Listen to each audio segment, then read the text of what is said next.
Download this code from codegive.com, link in the description below. OK, let's dive deep into Vulkan buffers, which are fundamental for moving data to and from the GPU. This tutorial will walk you through the concepts, code examples, and best practices for working with buffers in Vulkan, geared towards beginners.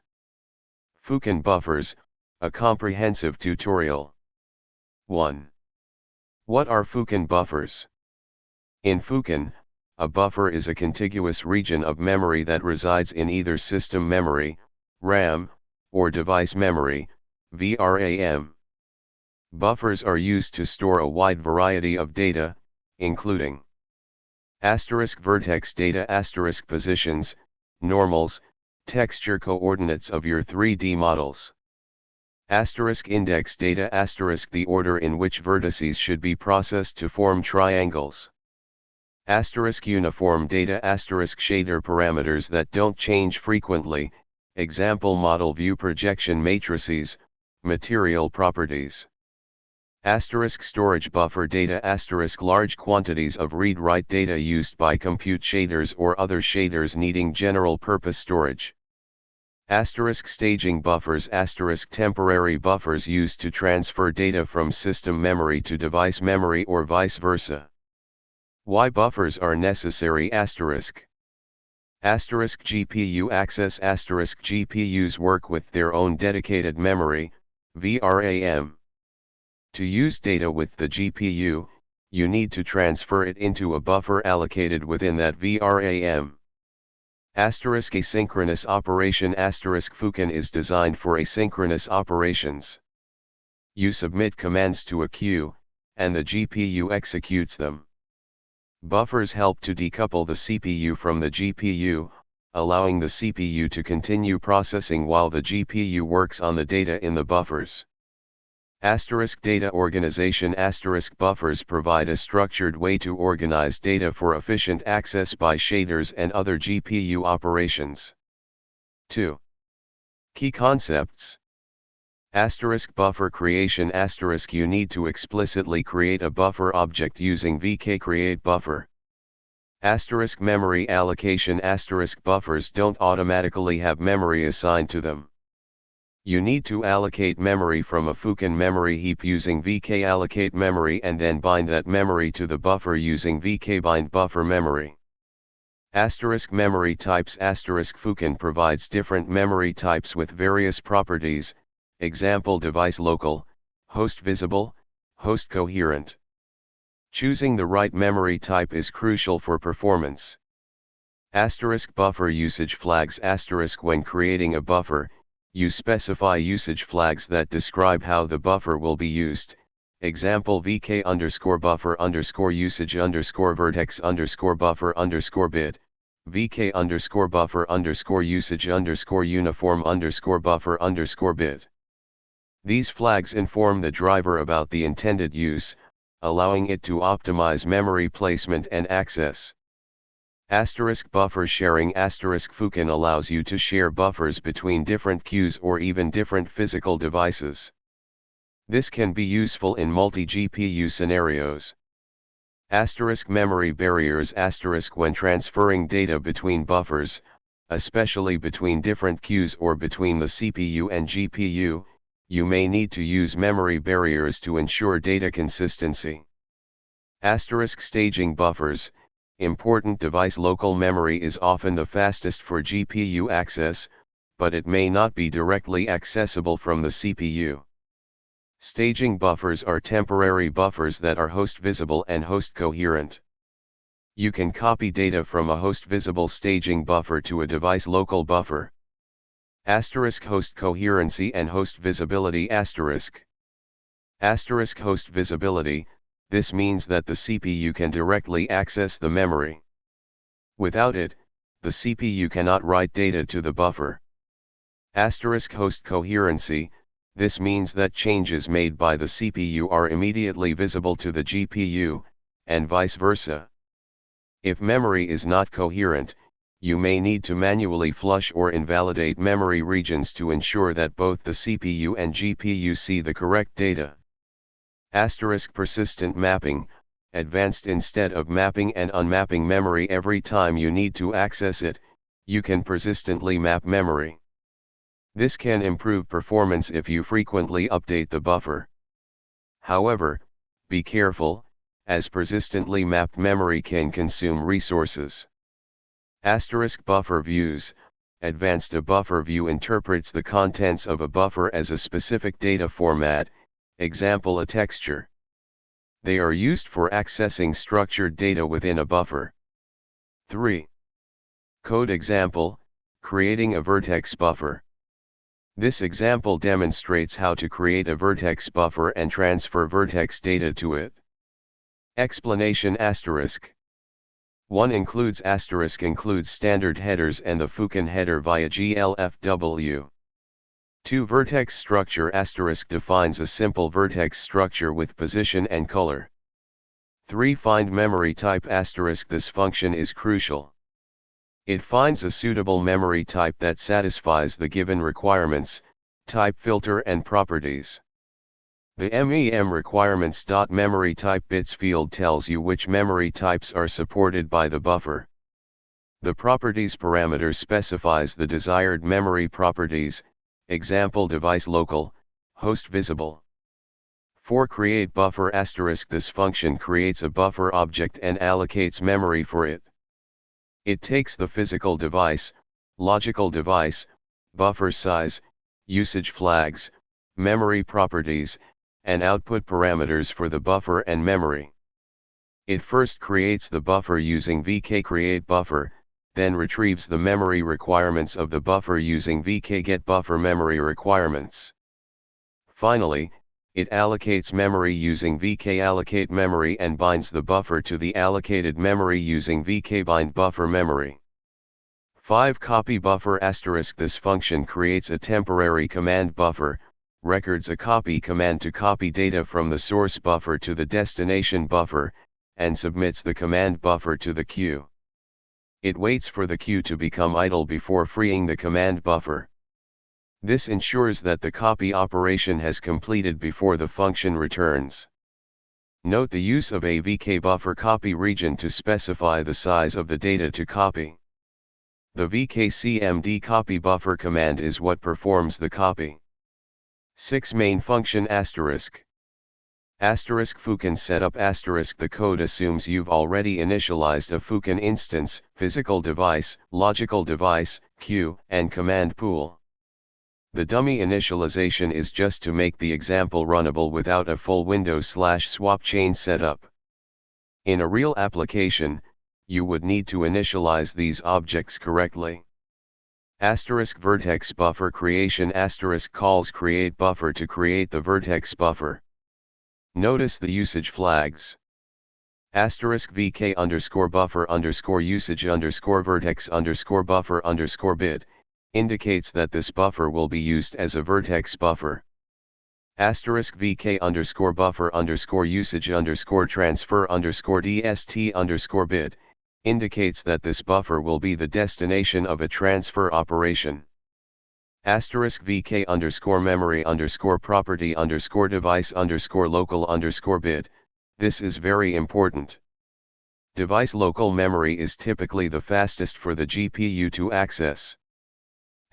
Staging buffer creation calls create buffer to create a staging buffer. vk_buffer usage transfer src bit indicates that this buffer will be the source of a transfer operation. vk_memory property host visible bit vk_memory property host coherent bit.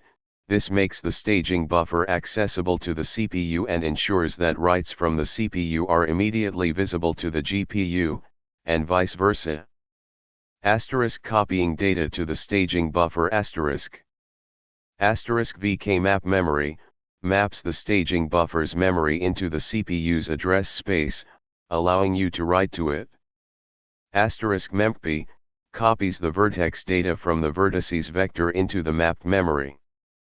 vk unmap memory, unmaps the memory.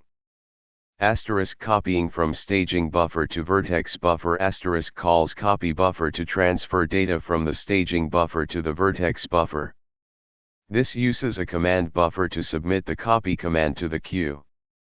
Asterisk cleanup. Asterisk destroys the buffers and frees the memory. 4. Important considerations.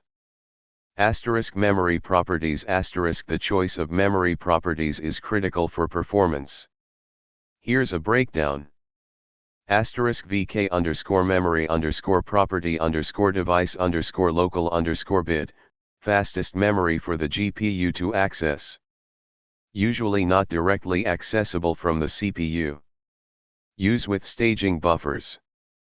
Asterisk vk underscore memory underscore property underscore host underscore visible underscore bit, allows the CPU to access the memory. Asterisk vk underscore memory underscore property underscore host underscore coherent underscore bit, ensures that writes from the CPU are immediately visible to the GPU, and vice versa. If this flag is not present, you'll need to manually flush CPU writes, or invalidate GPU writes, memory ranges. Asterisk vk underscore memory underscore property underscore host underscore cached underscore bit, can improve CPU access speed, but might require explicit cache management. Asterisk vk underscore memory underscore property underscore lazily underscore allocated underscore bit, memory is not actually allocated until it is first used. Asterisk synchronization. Asterisk when transferring data between buffers or when the CPU and GPU are accessing the same buffer, you need to use synchronization mechanisms, example memory barriers, semaphores, to ensure data consistency. The copy buffer function in the example includes a vkQwait idle call, which is a simple, but potentially slow, way to ensure that the copy operation has completed. In more complex scenarios, you'll want to use memory barriers.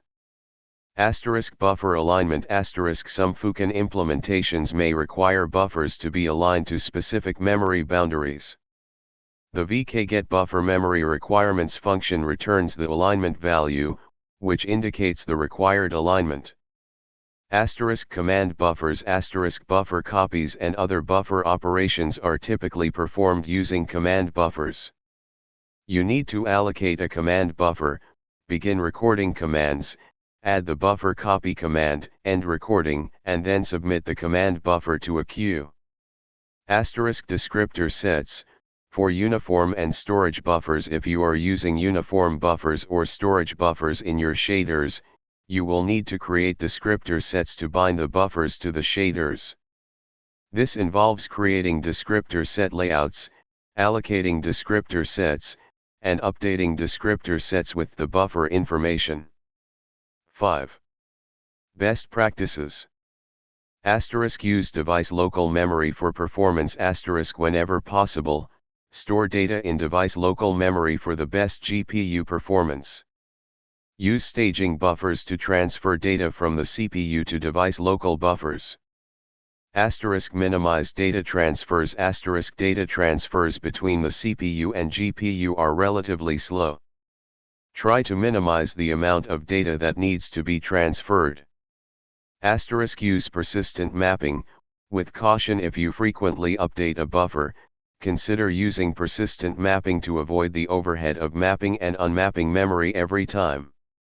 However, be aware that persistently mapped memory can consume resources. Asterisk batch buffer updates. Asterisk instead of updating buffers one at a time, try to batch multiple updates together into a single command buffer. This can improve performance by reducing the overhead of submitting command buffers.